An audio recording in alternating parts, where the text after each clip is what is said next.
At the Dorothy Chandler Pavilion on April 15th, 1971, not long after my 8th birthday, the Academy Awards for the films of 1970 were held. The 5 films up for Best Picture were Patton, MASH, 5 Easy Pieces, Airport, and Love Story. By the night of the Oscars, I had seen all 5, obviously at the theater. And the film I was rooting for, MASH, I saw 3 times. I saw practically every big movie that year. To illustrate how these movies were molding my taste, in 1968, my favorite movie was The Love Bug. In 1969, my favorite movie was Butch Cassidy and the Sundance Kid. But by 1970, my favorite movie was MASH, an anarchist-themed military sex comedy. Nothing made me laugh harder than Hot Lips, Sally Kellerman, being exposed in the shower. Or Radar, Gary Berghoff, placing the microphone under the bed as Hot Lips and Frank Burns fucked. Then Trapper John, Elia Gould, broadcasting it throughout the camp. However, the whole middle section with Painless, the camp dentist going through homosexual panic, never meant anything to me. Of course not. It's the lousiest part of the film. Again, while I really enjoyed MASH, part of the delight I had watching it was sitting in a cinema full of adults laughing hysterically, all getting off on their own naughtiness. Not to mention the fun I had going back to school and describing those scenes to the other kids in my class, who could never have dreamed of seeing a movie like MASH, or The French Connection, or The Godfather, or The Wild Bunch, or Deliverance. There was usually one other kid allowed to see some of the wild shit I saw. Because I was allowed to see things the other kids weren't, I appeared sophisticated to my classmates. And because I was watching the most challenging movies of the greatest movie-making era in the history of Hollywood, they were right. I was. I asked my mom about it. She said, "Quentin, I worry more about you watching the news. A movie's not going to hurt you." He made a caca on the bed. Son of a bitch. Oh. Oh.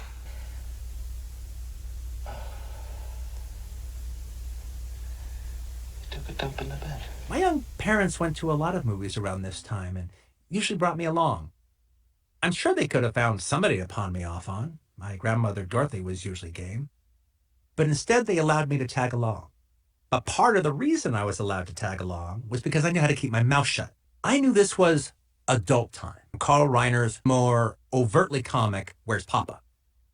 And right from the get-go, when George Segal puts on a gorilla suit and Ruth Gordon punches him in the nuts, this movie had me. At that age, the height of comedy was a guy in a gorilla suit. And the only thing funnier than that was a guy getting punched in the nuts. So a guy in a gorilla suit getting punched in the nuts was the absolute pinnacle of comedy. No doubt, this movie was going to be hysterical. As late as it was, I was going to watch this movie all the way to the end. I've never seen Where's Poppa all the way through since that screening. But so many visual moments have remained burned into my brain whether I understood them or not. Ron Liebman is George Segal's brother, being chased by the Black Muggers through Central Park. Ron naked in the elevator with a crying woman. And of course, the shocking moment for me, but to gauge from the reaction of the auditorium, everybody else as well, the moment when Ruth Gordon bites George Segal on the ass. I remember asking my mother as the muggers were chasing Ron through the park, "Why are the Negroes chasing him?" "Because they were robbing him," she said. "Why were they robbing him?" I asked. And then she said, "Because it's a comedy and they were just making fun of things." And in that moment, the concept of satire was explained to me. Why would you rape anybody? I did see 1941. Couldn't wait to see 1941. Disagree with everybody. I loved it. I read the paperback novelization that Bob Gale wrote. Wow. Realized how much they cut out of the movie. And I went to this, and again, that was one of the ones where I took up the bus from the South Bay to see 1941 at the Cinema Dome. Wow. Steven Spielberg's 1941. Actually, a film that we've been talking about doing for a long, long time that has a soft spot in our hearts. And it's actually kind of nice, actually, having lived with this movie for 40 years, to kind of have I guess, more sober conversation than we might have had about it in earlier times. But it's also kind of funny to have a sober conversation about such a zany movie. It kind of was a perfect store movie because it's so cut up into these little vignettes and you can just kind of, it's easy to watch. And there's always like something big, loud, and brassy, all right, going on for the the customers to like, hey, what's that? But, but his work is like mine. He'll have some of the funniest bits you're going to see in a given year, but he doesn't necessarily make comedies, all right? Now you can just watch it. But then it was kind of impossible to divorce yourself from the word and the talk about the movie. Every once in a while, it doesn't happen that often, but it happens, it used to happen enough. Every 1 or 2 years would be a big, giant extravaganza movie that there was a lot of talk about. And then the critical word is that it's a disaster and that it's a flop. And when I say the critical word, I'm basically talking about the big newspapers, the head critics of the LA Times and New York Times, Chicago Sun-Times.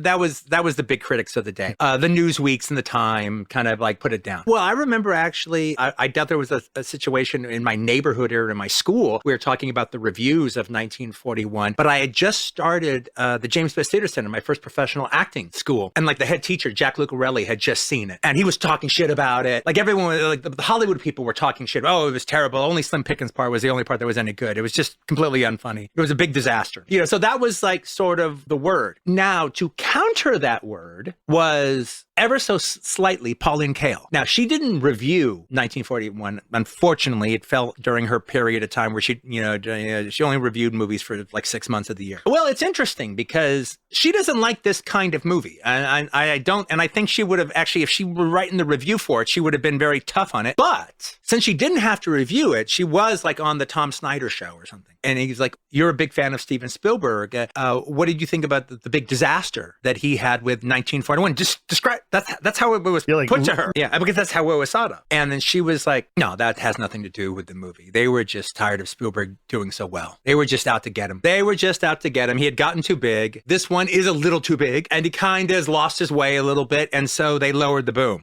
But there's some sequences in this movie that really are truly amazing, as good as anything he's ever done. So she was this one little voice against the prognosis. That was just catnip to me. That's talking me into like the movie against all odds. I am now ready for anything that I have a problem with. I'm ready to defend that and have less of a problem with it. I hated all those Hollywood people. I hated those critics. So I wanted to love this movie and fight in the face of it. And oddly enough, I actually think, even though this movie came out before we started officially working at Video Archives, that was more or less our archival position on 1941. Lance supported it. Lance championed it. Not vigorously, not as much as the Blues Brothers, but he championed it. But he definitely championed it. So by 84, 85, when we're talking about it, had played a zillion times on cable television, and they like it. But they liked it. Then going into actually finally see this movie that I'm a real big fan of, before it opened, I got the paperback, which is not just like a normal paperback. It's actually written by one of the screenwriters, Bob Gale, Bob Zemeckis' writing partner. It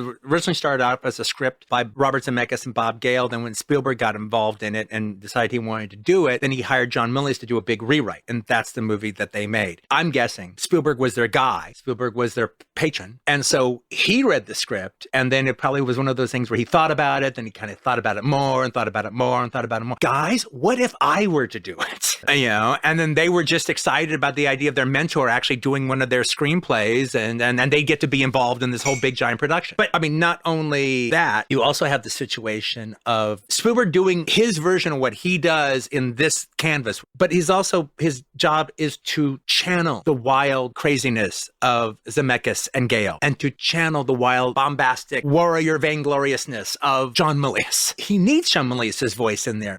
He needs Zemeckis and Gale's voice in there. He needs their story structure. And this is one of the things where he ran afoul of the critics. He's using as his jumping off place a movie that means a lot to baby boomer movie-going audiences and to Gen X movie-going audiences who saw it when they were young. The movie It's a Mad, Mad, Mad, Mad World. It's almost as if they feel that it's obscene that a comedy should have this big of a canvas and should be this expensive. And that's a big deal about it, that it's expensive. But the thing about it is watching the film at the Cinerama Dome, because I'm so excited about the movie. I read Bob Gale's book, a novelistic portrait of his first draft of a screenplay. And so thus, you see what the original screenplay, the original movie that Spielberg first read when he first read it and was tempted to make it. And that's happened in quite a few little novelizations I've read written by the original screenwriter, but rarely do they really point out the true differences of what happens in a movie in pre-production compared to what happens in post-production. It's clear. You see what happens. And what happens is it has all these different storylines, but it had a through storyline. Well, they filmed all that stuff, but now Spielberg is stuck in a situation where this movie isn't Close Encounters, where he has the movie right there. No, this is more like a gumbo. This is more like a big Irish stew. And so it's got a lot of different pieces in it, and you keep flavoring the different pieces, and you feature this, and you take out this, and you thin out the soup, and you take out the carrots, and you add some more celery, or you add more chicken, but whatever you add, you got to take out. And so now he's stuck in a giant extravaganza of a movie where he's got all these different storylines that he can feature. Now he's starting to feature the ones that the audience likes the most and de-emphasize the ones that the audience care less about. Okay, so one, the story is made to order when it comes to John Milius. But the thing is, while I'm watching the movie, I'm still expecting it to be like the book. So big scenes in the book are cut down to nothing. It's like one big sequence here, and then hops to another big sequence over here, and hops to another big sequence over there. And I remember, I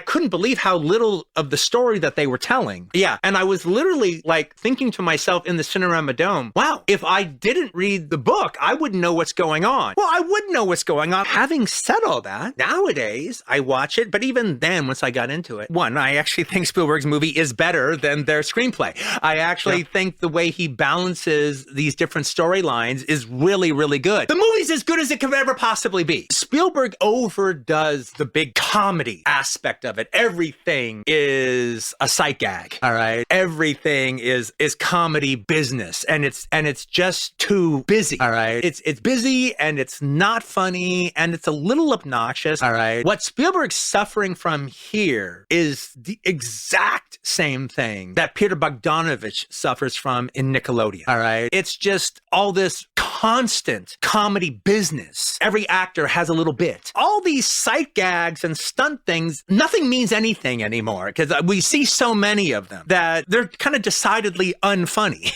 Wow.